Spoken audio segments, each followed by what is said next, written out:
I'm standing on the banks of one of the UK's great rivers. It's the Thames, and the city here around me, London, is here. It owes its existence to that river. And it is prosperous because of that river.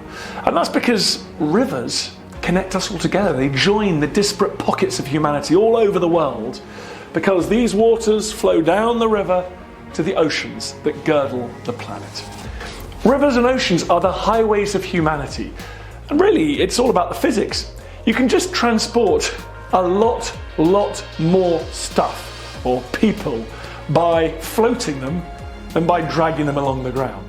The UK's history has been shaped by that water out there. We're blessed with rivers like this one and a coast dotted with safe harbours.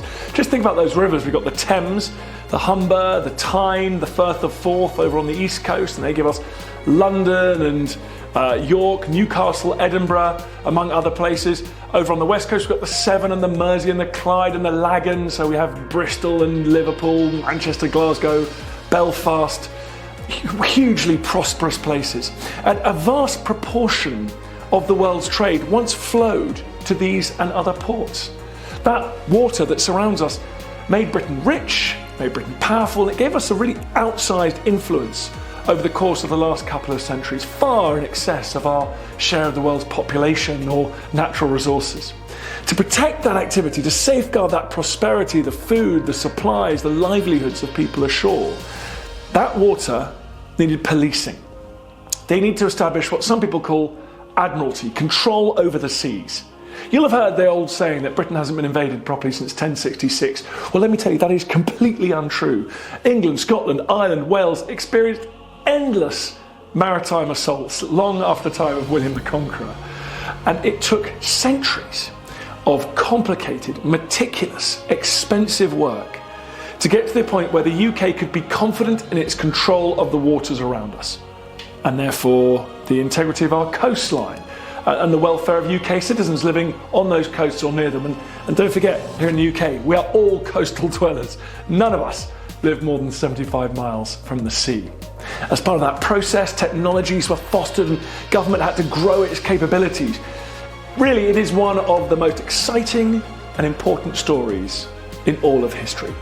The UK achieved admiralty, control of its own destiny. So trading ships could leave ports like this one here and sail off across the seas in peace.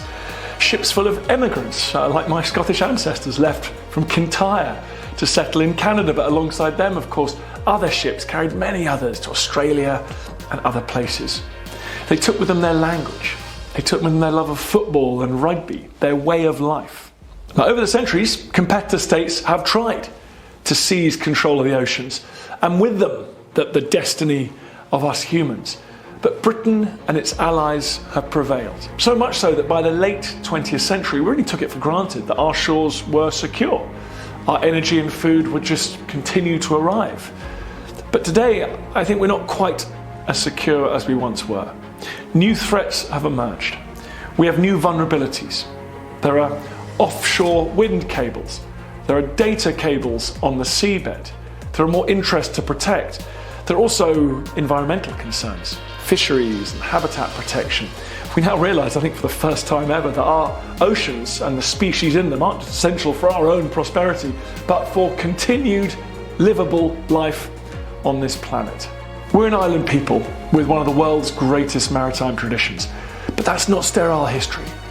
It is a living, vital project that needs support and nurture today, in the present, just as it did in the past.